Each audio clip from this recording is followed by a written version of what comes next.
Depuis quelques heures, impossible de circuler à Rio de Janeiro ou dans sa banlieue sans entendre une note de musique. Croiser un groupe ou une foule de danseurs ou observer les costumes plus délirants les uns que les autres. Comme tous les ans, les fêtards ont lancé le bal dans le quartier de Santa Teresa. L'objectif des organisateurs de ce carnaval est sacrément ambitieux. Nous voulons apporter la beauté des cieux, du paradis mythique d'Adam et Ève, dans notre vie, dans notre quotidien, dans la ville de Rio de Janeiro.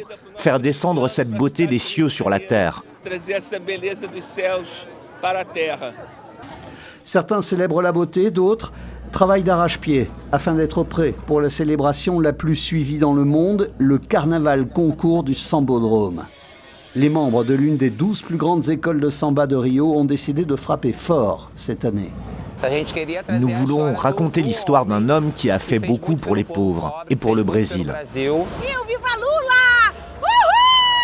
Luiz Inácio Lula da Silva, 80 ans, revenu au pouvoir en 2023. C'est la première fois qu'un président brésilien en exercice est ainsi placé en vedette sur les chars d'une école. L'ambition de la démarche est d'évoquer son passé d'ouvrier et son engagement pour les pauvres.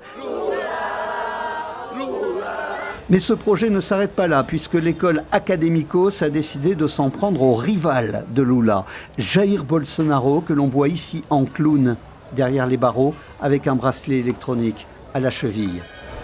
Les proches de Jair Bolsonaro ont tout fait pour obtenir l'annulation du défilé de cette école, mais il y a quelques heures, elle s'est bel et bien présentée dans le mythique Sambodrome. La réaction de l'entourage de Jair Bolsonaro était attendue, elle n'a pas tardé.